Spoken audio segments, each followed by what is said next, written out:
The Carte Titan's outstanding endurance makes it well suited for lengthy missions on the field. Because it can hold its form for days on end, we've enhanced it with specialized equipment.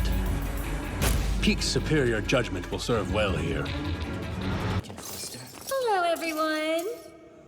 Towards the end of Attack on Titan Season 4, we've basically set up Marley, we've set up Eren's heel turn. He's now an evil bad boy who wants to destroy the world, at least that's what he says.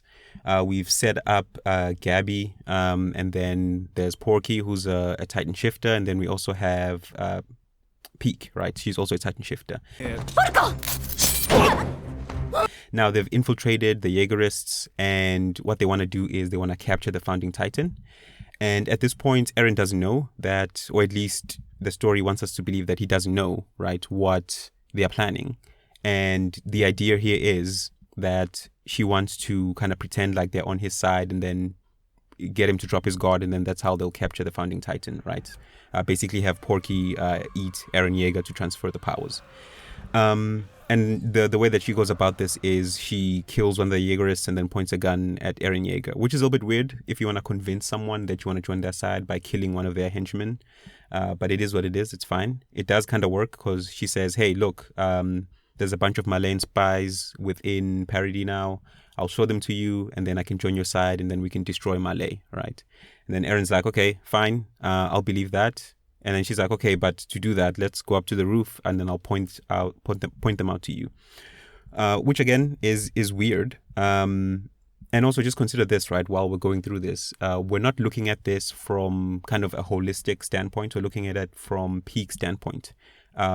What she thinks will work, what she thinks Eren will think, or respond to what she's saying or doing, right?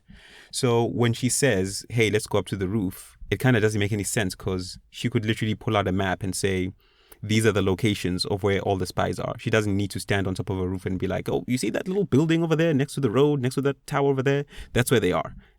That part of it, of the plan, is like the first step where it just does not make any sense. Eren has no reason, as far as she thinks, to actually agree to taking her up to the roof. But anyways, so they go up the stairs, they go past this little mess hall where she gives Porky the signal to say, hey, get ready, we're going to strike now. And then once they get up to the roof, she points at Eren and says, hey, you're the traitor, or the enemy. And then Porky jumps up and then tries to eat Eren, right? So let's kind of look at it a little bit deeper, because I think on a first viewing you might think, oh, this kind of makes sense, except maybe for that whole roof portion of it. But if you consider it right, if she takes a different route to the roof, and this is a big building, by the way, it's a massive type of castle where all the Jaegerists are set up.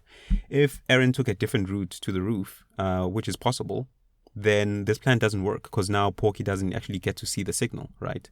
Now she's just going to be standing up there like an idiot. And then also if you consider if maybe Porky isn't there, because in his disguise, right, he's a soldier. If someone gives him an order to go wash the toilets or whatever, then he doesn't get to see the signal anymore.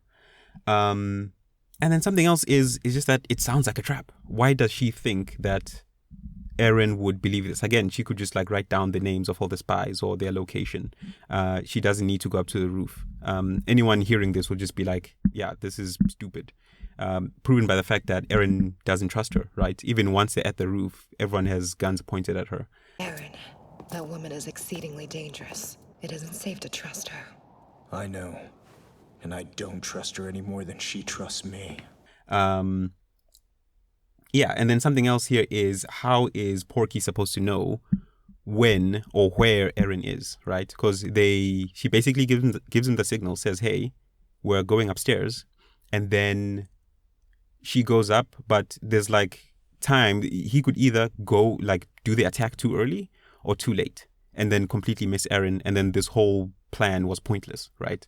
And then also in terms of location, his bite radius isn't that huge. So if Eren is just like 4 meters to the right, to the left, or forward or backwards, he misses completely. And Peak has no way of telling him, like to direct him as to where Eren is. It's not like he can sense his location or anything like that. Or at least that's not a power we've been told that he has.